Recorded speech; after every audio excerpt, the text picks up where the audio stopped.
Ya, assalamualaikum warahmatullahi wabarakatuh. Selamat siang, selamat sore, selamat malam, ataupun selamat pagi bagi teman-teman yang mendengarkan presentasi saya ini dimanapun teman-teman berada. Semoga dalam keadaan sehat walafiat. Oke, di sini perkenalkan, nama saya Muhammad Rizky dengan NIM 415151201139, jurusan Informatika, mata kuliah Komunikasi Data, nama dosen pengampu Bapak Wawan Ridwan STMT, dan yang terakhir ini adalah tugas, yaitu tugas UAS Esai Komunikasi Data. Oke, teman-teman, kita masuk ke pembahasan. Di sini ada pernyataan. Pernyataannya itu adalah bahwa jawaban UAS ini dikerjakan hasil analisa sendiri dan berdasarkan referensi yang dicari oleh diri sendiri.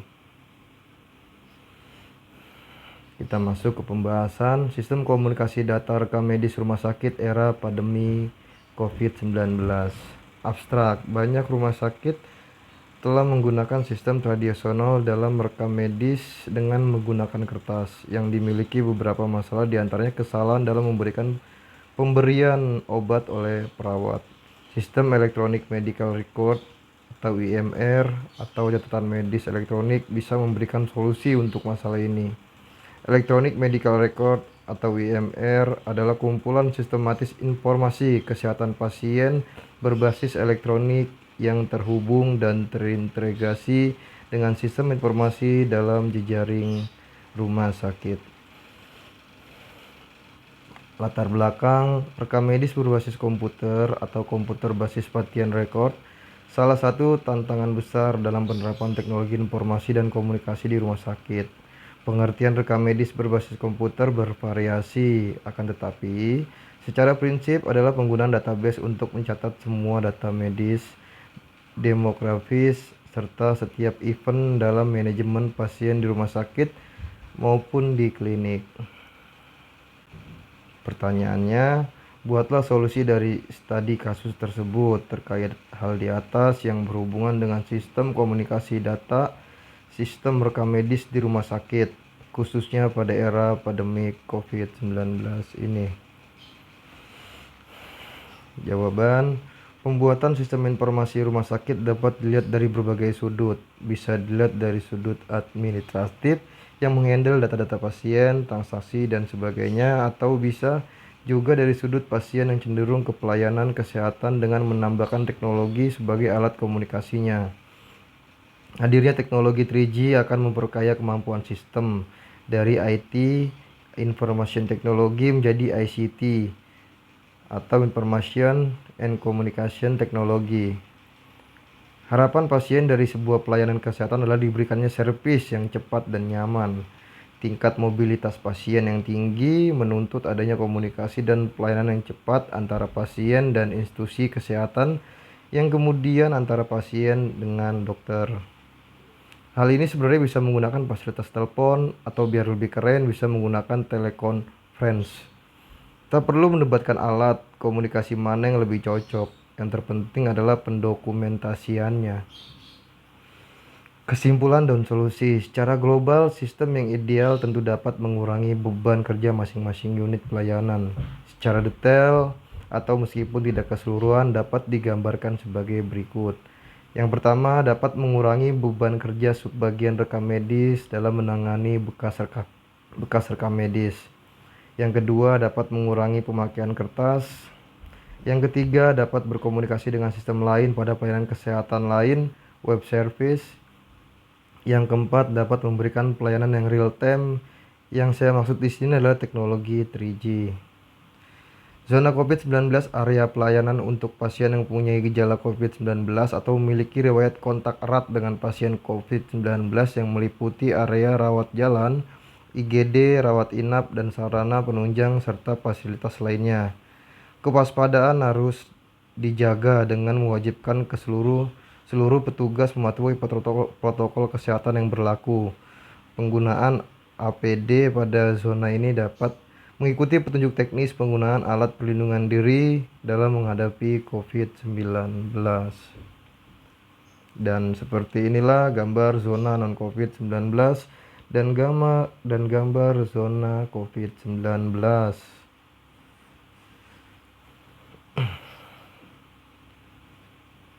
Oke, selanjutnya referensi yang saya dapat itu dari covid19.co.id dan direktori umm.ac.id tentang sistem informasi rumah sakit ideal. Selanjutnya di sini ada komunikasi data antara operator dan leader di industri otomotif. Abstrak. PTS INA merupakan perusahaan yang bergerak di bidang industri otomotif. Produk yang dihasilkan yaitu protektor wiring harness untuk mobil. Di PT SINA terdapat beberapa divisi, salah satunya divisi produksi. Di dalam divisi produksi tersebut ada beberapa bagian yaitu injection line, assembly line, dan final line. Di assembly line ada beberapa mesin yang letaknya berada di ruang yang berbeda sehingga sangat jauh dari pantauan atasan langsung atau line leader. Pertanyaannya, apakah ada solusi terbaik untuk kasus di atas ketika solusi tersebut mengharuskan komunikasi antara operator dan line leader lebih efisien dengan prinsip komunikasi data yang akan diterapkan? Buatlah skema solusi tersebut. Jawaban saya adalah PBAX. PBAX atau PBX atau Private Automatic Brand Exchange adalah perangkat penyambung komunikasi telepon atau interphone atau intercom yang terletak di sisi pelanggan, misalnya di gedung-gedung perkantoran yang memerlukan percabangan suatu sambungan telepon. Secara umum, perangkat PBAX terhubung ke penyedia layanan telekomunikasi publik seperti PPT Telkom. PBX menghubungkan antara telepon dalam perusahaan dengan jaringan internal yang menghubungkan juga telepon dalam perusahaan dengan jaringan telepon publik atau PTSN, Public Switch Telephone Network, melalui trunk, yaitu penghubung jalur komunikasi antara pengirim dengan penerima melalui central office. Jaringan ini menggabungkan telepon dengan faksmil, modem, dan hal lain yang menjadi perpanjangan dari kemampuan PBX sistem melalui trunk.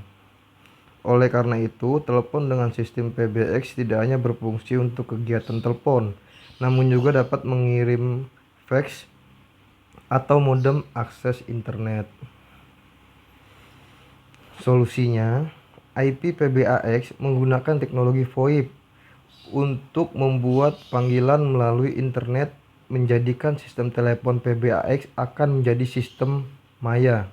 Kelebihan sistem maya ini ialah ia mempunyai lebih banyak ciri dan pusat kawalan pada komputer yang lebih mudah disesuaikan dengan keperluan perusahaan. Dengan IP PBAX, sambungan telepon boleh dibuat di mana saja asalkan disambungkan ke rangkaian internet. Begitu juga dengan sistem telepon PBAX tradisional, cara kerjanya serupa, hanya menggunakan kabel. Panggilan masuk akan dilanjutkan melalui pusat kawalan, kemudian setiap panggilan akan diberikan kode. Sistem telepon PBAX menggunakan beberapa talian sehingga dapat menerima dan memindahkan beberapa panggilan masuk dalam satu masa. Skema rangkaian telepon PBAX kurang lebih seperti gambar di bawah ini. Ada meja 1, meja 2, meja 3, dan seterusnya. Yang di tengah itu adalah PBAX sistem, ada MDF juga. Dan beberapa contoh fitur PBAX seperti yang dijelaskan pada gambar di bawah ini. Dan inilah skema rangkaian telepon IP PBAX, di mana ada internet, jaringan telkom, ada modem, LAN, dan ada kabel telepon juga. Ada sentral PBX, PABX, ada analog kamera, dan sebagainya. Seperti ini Dan seperti inilah gambar skema rangkaian telepon IP PBAX. Ya, di sini adalah keuntungan untuk menggunakan telepon PBAX. Yang pertama, seluruh user dapat melakukan komunikasi cukup hanya dengan menekan nomor extension. Yang kedua, menghemat pengeluaran biaya untuk berkomunikasi dalam satu lingkup jalur extension PABX.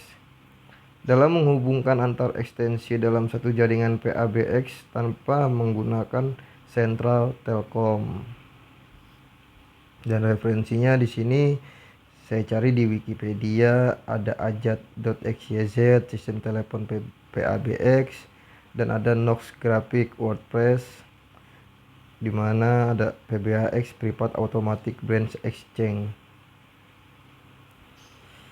Selanjutnya di sini ada platform validasi dokumen kesehatan bebas COVID-19 dan vaksinasi online. Abstrak. Pasporsehat.com merupakan pelopor platform validasi dokumen kesehatan bebas COVID-19 online pertama di dunia yang digunakan secara massal oleh pemerintah Indonesia sebagai syarat utama pelaku perjalanan. Inovasi teknologi ini tersambung dengan platform layanan kesehatan seperti rumah sakit, klinik, puskesmas, dan laboratorium.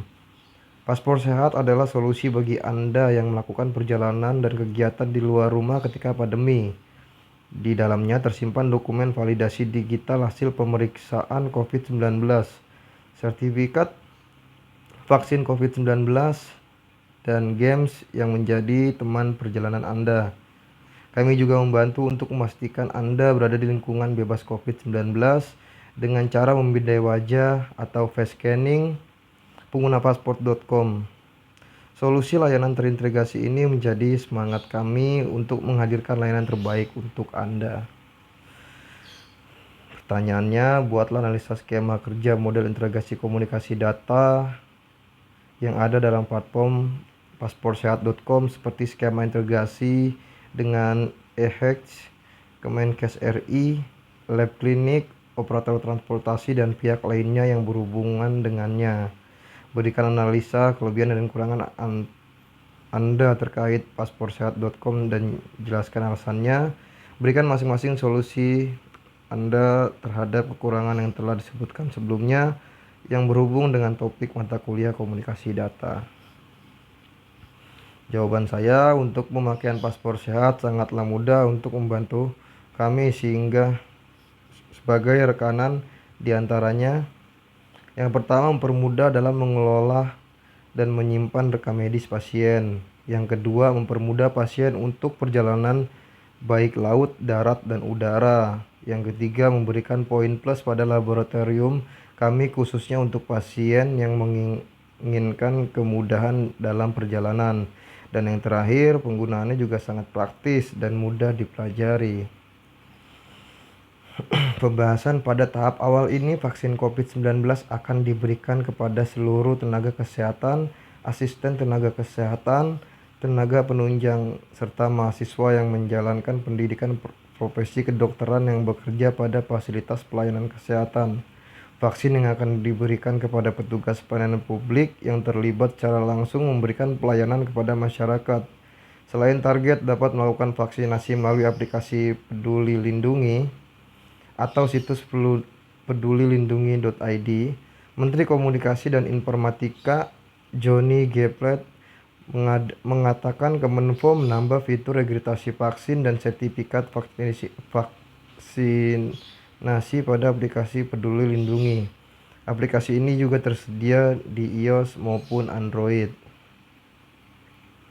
Seperti inilah gambar melalui aplikasi iOS maupun Android, di mana di dalam aplikasi ini ada daftar vaksinasi, sertifikat vaksin, teledokter, info penting, diari saya, dan paspor Baskov.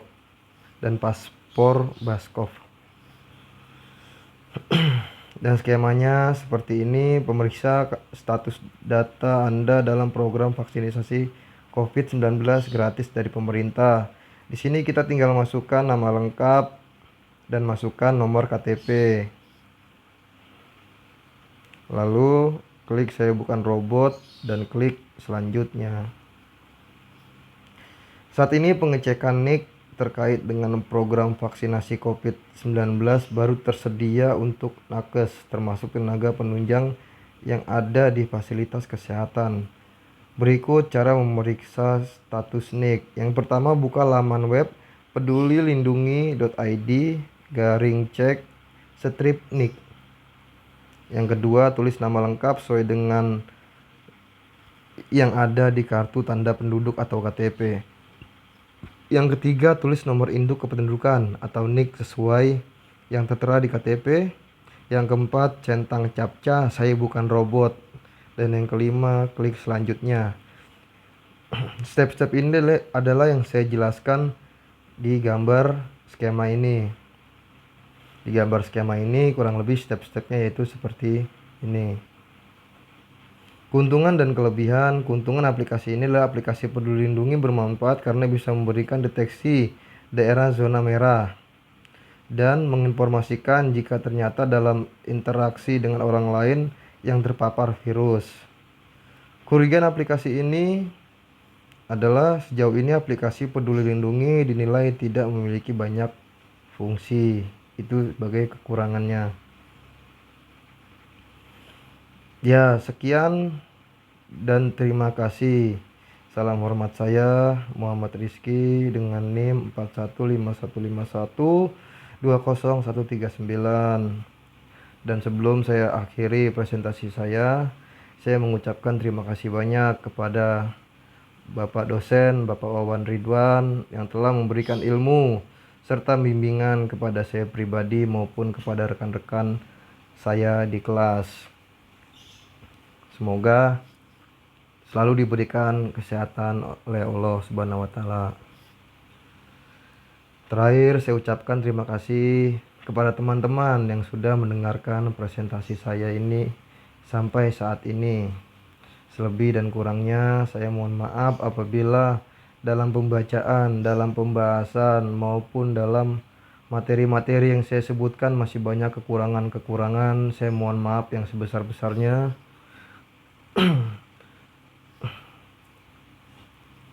Ya, sekian dari saya. Sekali lagi terima kasih banyak. Wassalamualaikum warahmatullahi wabarakatuh.